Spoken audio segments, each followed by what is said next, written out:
So hello and welcome to Nauyan coaching. नमस्कार प्रिय साथियों, आप सभी लोग का स्वागत है नौयान कोचिंग में। हम पढ़ रहे हैं भारतीय राज्य और आज इससे जुड़े जो हम टॉपिक लेकर आए हैं आप लोगों के सामने वो है आईपीसी की धारा 498 ए। तो क्या है 498 ए धारा, इतना महत्वपूर्ण क्यों है? तो दरअसल दोस्तों 498 ए धारा जो है वो इतना महत्वपूर्ण है जो कि आजकल इतना ज़्यादा ट्रेंड कर रहा है, इसलिए इसको समझाना आप लोगों को बहुत ज़रूरी है। खास तौर से वो लोग जो वैवाहिक जीवन व्यतीत कर रहे हैं और उनके लिए और विशेष ये वीडियो रखने वाला है जिनके फैमिली रिलेशन काफ़ी अच्छे नहीं रहते हैं। तो इसलिए इस टॉपिक को लेकर आना काफ़ी ज़्यादा ज़रूरी हो गया था। तो क्या है आईपीसी की धारा 498?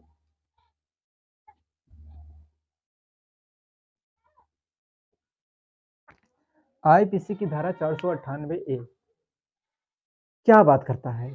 क्या है ये? कब लाया गया इसको? इसके क्या उद्देश्य थे?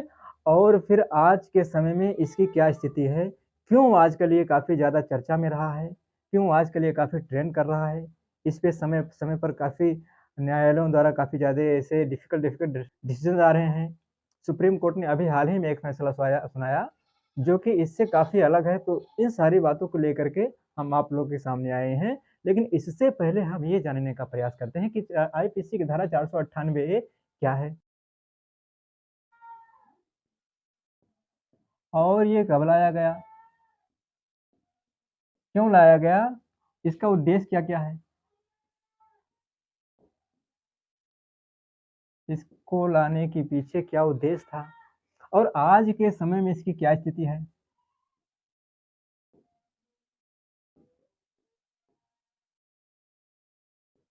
आज की स्थिति क्या है? इन 4 चीज़ों पर, इन 4 वर्डों पर, इन 4 भागों पर आज हम चर्चा करने वाले हैं। तो सबसे पहले बात करते हैं कि ये क्या है? इसमें ये बातें दी गई है कि किसी महिला का पति या पति का रिश्तेदार उसके ऊपर क्रूरता करता है तो उसको 3 साल का सज़ा या फिर जुर्माना या फिर दोनों से उसको जो है दोनों का प्रावधान किया गया है। क्या है? किसी महिला का पति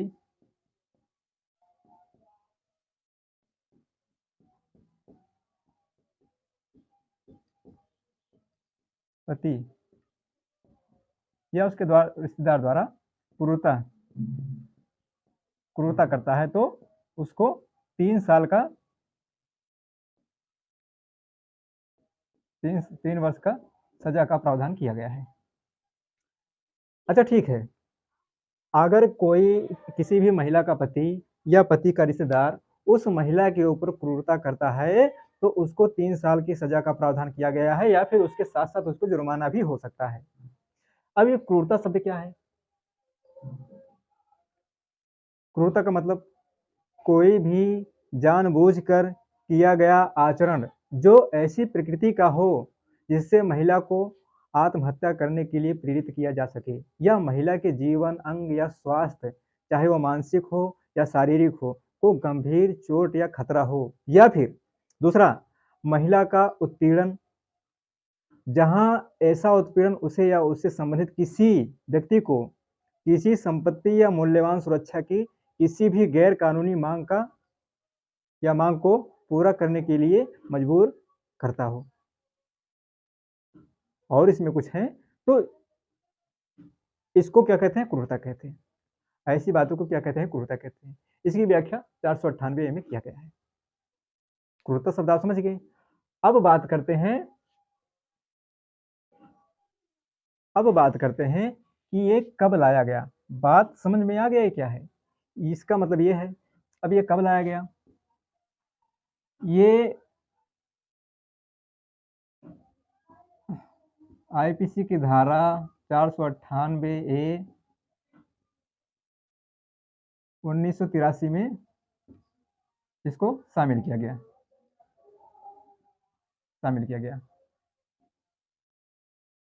कब लाया गया?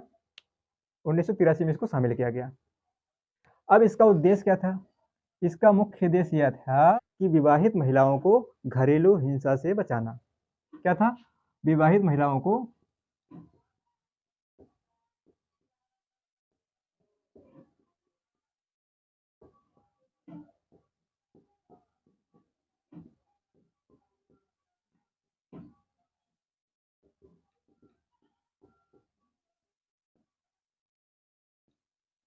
इसका मुख्य उद्देश्य था ये, विवाहित महिलाओं को घरेलू हिंसा से बचाना।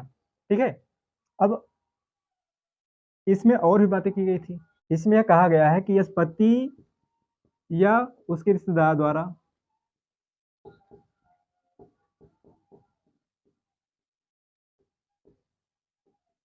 पति या उसके रिश्तेदार द्वारा पत्नी को उत्पीड़न का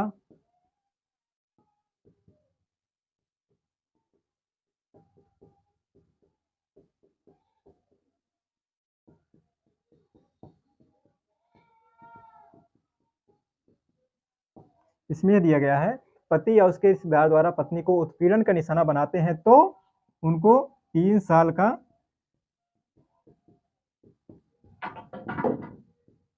कैद, 3 वर्ष का कैद या फिर जुर्माना, दोनों हो सकता है। अब बात करते हैं आज की स्थिति। इस बात को हम लोग समझ गए कि क्या है ये आईपीसी 498 ए और ये कब लाया गया, इसके उद्देश्य क्या थे। अब लेकिन अब आज की स्थिति क्या है, देखिए आज की स्थिति जानने से पहले हम कुछ पहले की बात और करते हैं।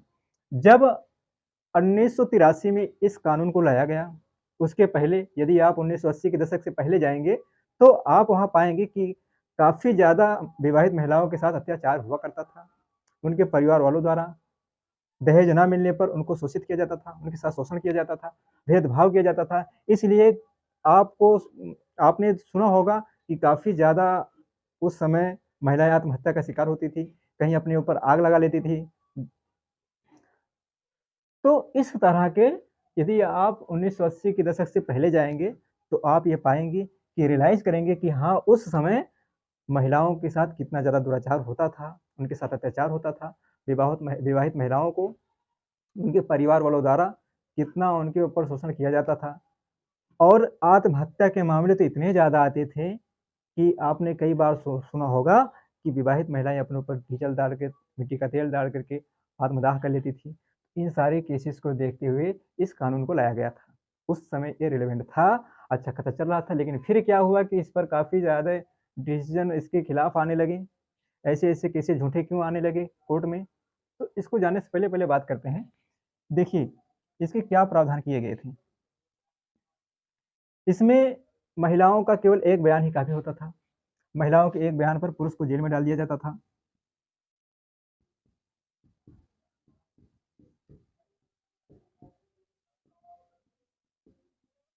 महिलाओं के एक बयान पर पुरुष को जेल में डाल दिया जाता था। उनका करियर खत्म हो जाता था।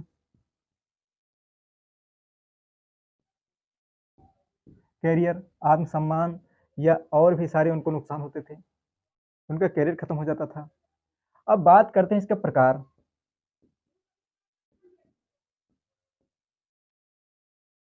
इसका प्रकार क्या? पहला, यह एक संज्ञेय अपराध है।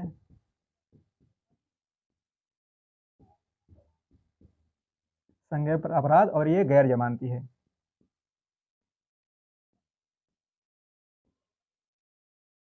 यह एक संज्ञेय अपराध है और यह एक गैर जमानती अपराध है। गैर जमानती का मतलब हुआ इसमें आपको जमानत नहीं मिलेगी।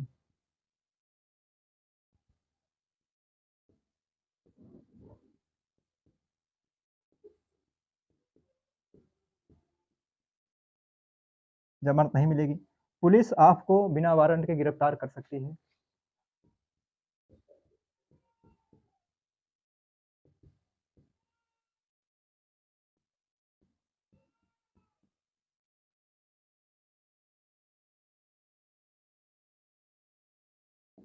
कर सकती है।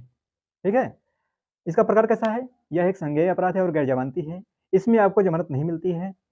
इसमें बिना वारंट के पुलिस आपको कभी भी गिरफ्तार कर सकती है।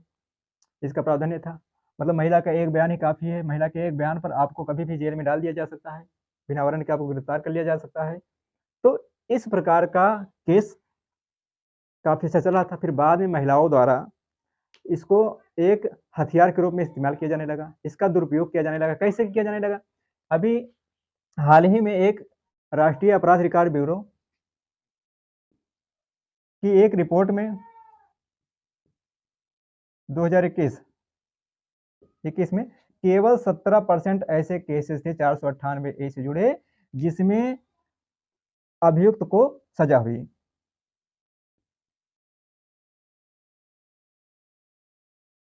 मतलब राष्ट्रीय अपराध रिकॉर्ड ब्यूरो की 2021 की रिपोर्ट में आया कि 498A से जुड़े केसेस में केवल 17% ऐसे केसेस थे जिसमें अभियुक्तों को सजा हुई।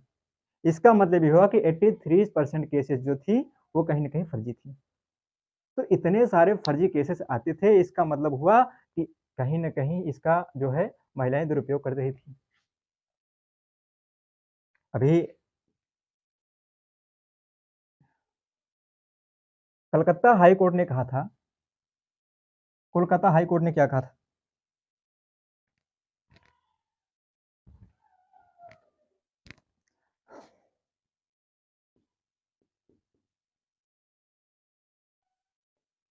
कोलकाता हाई कोर्ट ने कहा था कि यह 498A धारा एक लीगल टेरर है। मतलब इसको एक लीगल टेरर के रूप में बताया गया था, कानूनी आतंक।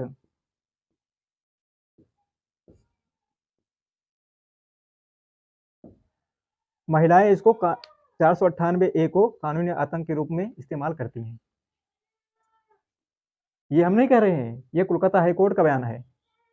तो आप इसको एक बार समझ गए कि क्या है ये, कब लाया गया इसको, इसके उद्देश्य क्या क्या थे और इसके प्रकार कैसे हैं और किस तरह से ये इसका मिसयूज कर रहे थे। इसका यूज तो हो रहा था लेकिन इसके साथ साथ इसका मिसयूज अधिक होने लगा। तो जिससे अभी सुप्रीम कोर्ट का हाल ही में निर्णय आया। हम आज की स्थिति के लिए बात करें, क्यों चर्चा में है ये?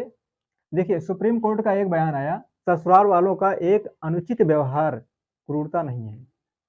यहाँ पे क्रूरता शब्द को परिभाषित किया गया था, महिला के साथ क्रूरता होता है तो ये क्रूरता शब्द से ही ये सारा, तो ये क्रूरता शब्द के ऊपर जो है ये सारे केसेस होते थे, क्रूरता। तो सुप्रीम कोर्ट ने क्या कहा कि ससुराल वालों द्वारा एक अनुचित व्यवहार क्रूरता नहीं है। अनुचित व्यवहार क्रूरता नहीं है।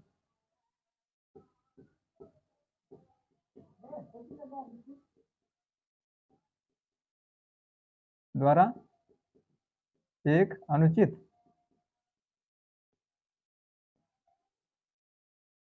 व्यवहार क्रूरता नहीं, कौन कहा था? सुप्रीम कोर्ट ने। नहीं है। दरअसल इसको कर्नाटक की एक महिला की अपील पे सुनवाई की गई थी।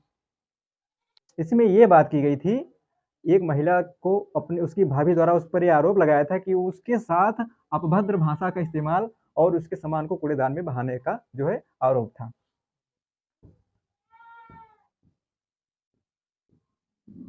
अभद्र भाषा का इस्तेमाल और उसके सामान को कूड़ेदान में बहाने का था। यह मामला उसके ऊपर इस तरह का जो है आरोप लगाया गया था। वह महिला घर पर नहीं रह रही थी।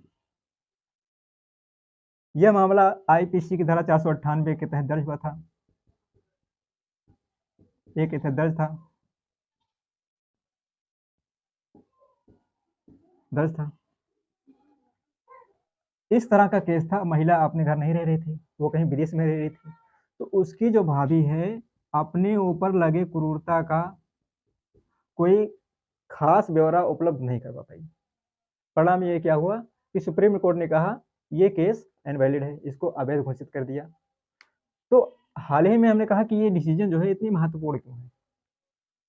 पटना हाई कोर्ट ने ये कहा, पटना हाई कोर्ट द्वारा एक निर्णय दिया गया, उसमें कहा गया, हाई कोर्ट ने स्पष्ट कर दिया कि सीआरपीसी की धारा 41A के अनुपालन के बिना आईपीसी की धारा 498A के तहत किसी भी अभियुक्त को या आरोपी को गिरफ्तार नहीं किया जा सकता।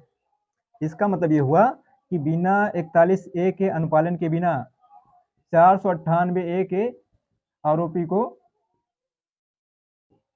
गिरफ्तार नहीं किया जाएगा।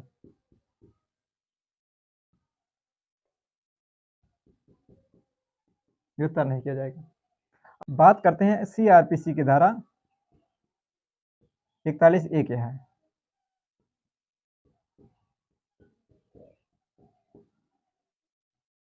इसमें यह बात की गई है कि पुलिस बिना सूचना दिए आपको गिरफ्तार नहीं कर सकती है। यदि आपको गिरफ्तार करना है, इससे संबंधित किसी भी मामले में पुलिस बिना सूचना के आपको गिरफ्तार नहीं कर सकती है। लेकिन यदि पुलिस को ऐसा महसूस होता है कि गिरफ्तारी ज़रूरी है, तो आपको गिरफ्तार कर सकती है, लेकिन इसके लिए पुलिस को लिखित में सूचना देनी होगी, कैद करने का कारण, गिरफ्तार करने का कारण उसको लिखित में बताना होगा। लेकिन इसमें आपका भी अब फर्ज है कि नोटिस में दिए गए तय समय पर आप पुलिस के सामने हाजिर उपस्थित हो जाएँ। अब इस तरह के जो निर्णय आए हैं, इससे स्पष्ट हो गया कि अब 498 ए धारा जिस व्यक्ति पर लगेगा या जिस महिला द्वारा किसी व्यक्ति पर लगाया जाएगा, वह इतना कारगर नहीं होगा जितना कि पहले हुआ करता था। पुलिस पहले आपको एक ही बयान पर आपको गिरफ्तार कर लेती थी, लेकिन अब पुलिस आप गिरफ्तार नहीं कर पाएगी आपको, क्योंकि अब बिना 41 के अनुपालन के, सीआरपीसी की धारा 41 ए के अनुपालन के बिना आपको पुलिस गिरफ्तार नहीं कर सकती है। ये सबसे बड़ा फ़ायदा पुरुषों के लिए हुआ, जो एक ही बयान पर गिरफ्तार हो जाते थे। तो फिर अब 41 ए आप समझ गए। अब बात करते हैं इस तरह के जो डिसीज़न आए हैं, इनके क्या प्रभाव पड़ेंगे? इनके क्या नेगेटिव प्रभाव पड़ेंगे और क्या इनके पॉजिटिव प्रभाव पड़ेंगे? तो पहले बात करते हैं इनके क्या नेगेटिव प्रभाव पड़ेंगे। इनका नेगेटिव प्रभाव ये रहेगा कि इस तरह के जो केसेस हैं, इस तरह के जो अपराध हैं वो कम होंगे। इस तरह से केसेस जो हैं वो कम आएँगे, इस तरह के मामले कम दर्ज होंगे। जो फर्जी मामले दर्ज हुआ करते थे, उनमें कमी आएगी और जो घरेलू विवाद हुआ करते थे, उनमें कमी आएगी। 498 ए कहते हैं जो मामला सुप्रीम कोर्ट में जाता था या कोर्ट में जाता था, न्यायालय का उसमें बोझ कम होगा। और फिर परिवार जो पति-पत्नियों का आपसी विवाद होता था, उसमें कमी आएगी। इसका नेगेटिव परिणाम क्या है? इसका नेगेटिव परिणाम ये होगा कि जो इसमें उचित मामले दर्ज होने की संभावनाएँ भी कम हो जाएँगी। तो इस तरह के जो ये 498 ए का ये प्रावधान किया गया था, इसमें क्या-क्या रिलेट करते हैं करंट से, इनको हमने आपको बताया। तो आज के लिए बस इतना ही। Thank you for watching.